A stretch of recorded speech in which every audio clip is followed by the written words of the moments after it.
And there was our final go for launch from SpaceX launch director. So at this point in time, as we approach T-minus 35 seconds, all systems are go for launch of Falcon 9 with Eutelsat's Hotbird 13F payload. 30 seconds.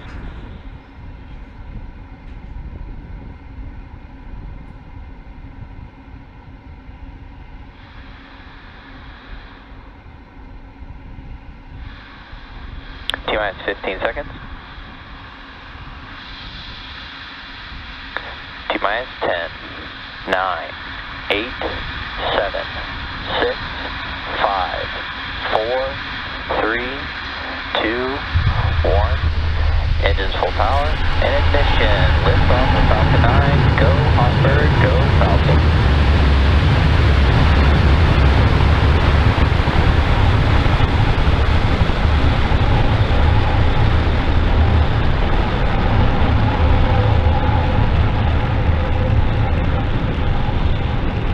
Vehicle is pitching downrange.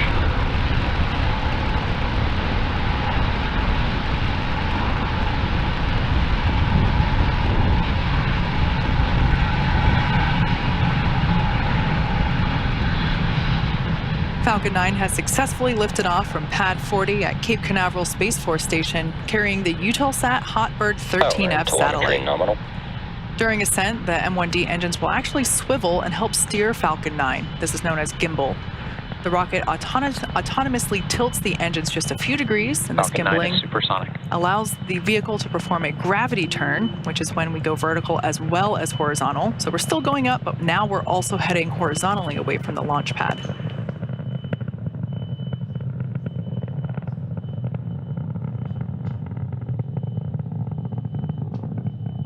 Max Q. And there we heard the call out for maximum aerodynamic pressure. So now we'll throttle those 9 M1D engines back up.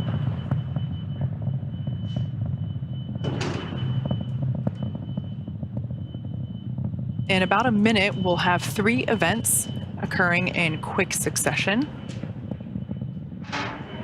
The first will be main engine cutoff, or MECO, as it's seen there on the timeline at the bottom of your screen. MECO will be followed immediately by stage separation, which, as the name indicates, the first stage and second stage will separate. And then the second engine, that Merlin vacuum engine, will ignite for SES-1, or second engine start 1.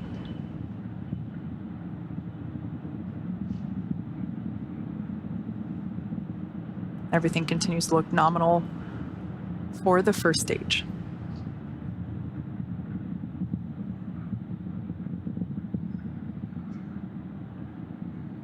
A great view of the M1D exhaust plume.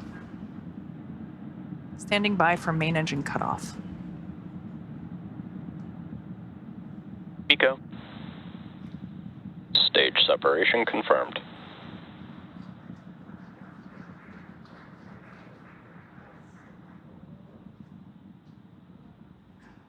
And there you can see that MVAC has ignited, that nozzle turning orange and white.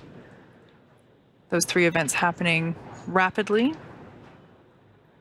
The first stage there on the left-hand side of your screen, and the right-hand side for the second stage. Both vehicles are following nominal trajectories. Next major event is fairing separation, occurring in about 10 seconds. We can see the Space Coast in the distance background of the left-hand side of the screen.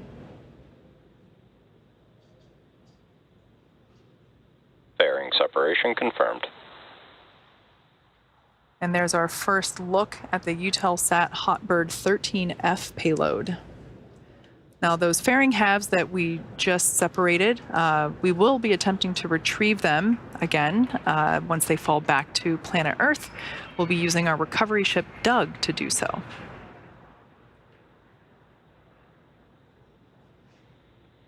Acquisition of signal, Bermuda.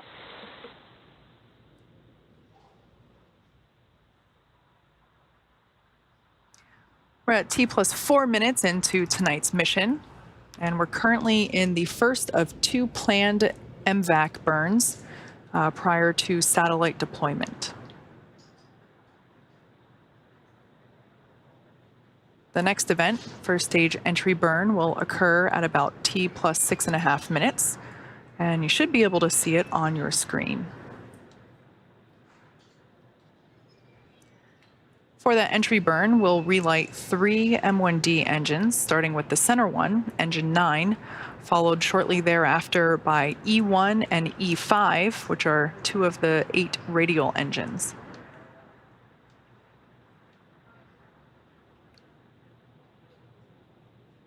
That burn is the first of 2 planned burns and will slow the vehicle down as it passes back into the Earth's atmosphere.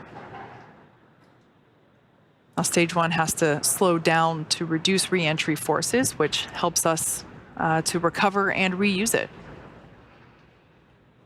Now, during that entry burn, Falcon 9 is decelerating by firing those Merlin engines, as I mentioned, but it's still moving rapidly. This causes the vehicle to fly through Merlin's exhaust gases, also called the rocket's plume. As such, a thin layer of soot from Falcon 9's carbon-based fuel, kerosene, is deposited on the exterior vehicle surface. Both vehicles continue to follow nominal trajectories.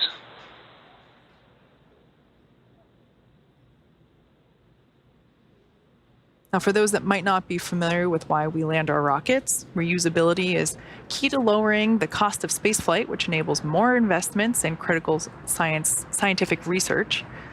And the Falcon 9 first stage that's supporting today's mission will perform this entry burn for the 3rd time. As I mentioned earlier, it previously supported a Starlink mission as well as a cargo resupply mission to the International Space Station, CRS-24.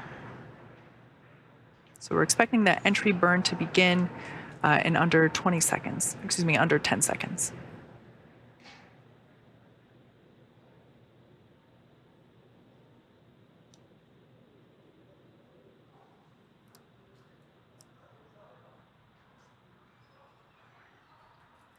Stage 1, FTSO safe. Stage 1 entry burn startup. So there on the left-hand side of your screen, you can see those 3 M1D engines have relit, the center engine and 2 radial engines. We expect this to last for another 10 seconds.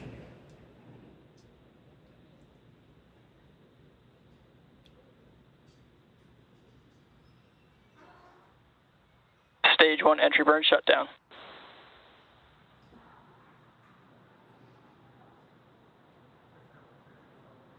All right, we heard the call out that stage 1 entry burn has concluded. As I mentioned, that is the first of 2 burns that the first stage will perform.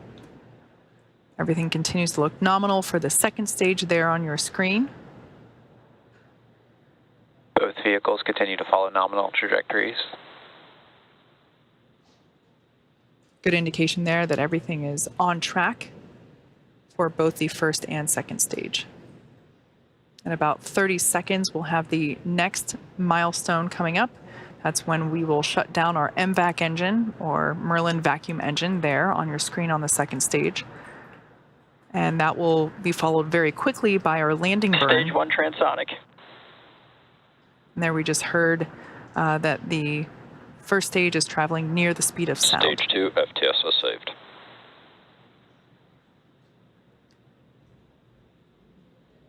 Standing by for second engine cutoff 1.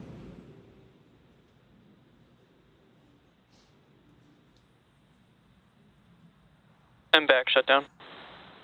All right, we started to see that that MVAC nozzle was losing that bright white glow, indicating we had a second engine cutoff. And there on the left-hand side of your screen, you can see that the first stage has begun the landing burn. Nominal parking orbit. Heard good orbital insertion there for the second stage. Stage 1 landing leg deploy.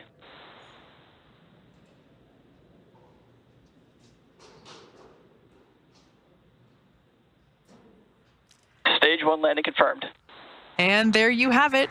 That landing marks SpaceX's 147th recovery of an orbital class rocket, including first stage landings for Falcon 9 and Falcon Heavy. Now, the mission isn't over just yet. The second stage is now embarking on its first coast phase. After the coast phase, we'll light that MVAC engine for a second time around T plus 29 minutes. So hang tight. We'll see you back here in about 20 minutes. In the meantime, sit back, relax, and enjoy some late night space tunes.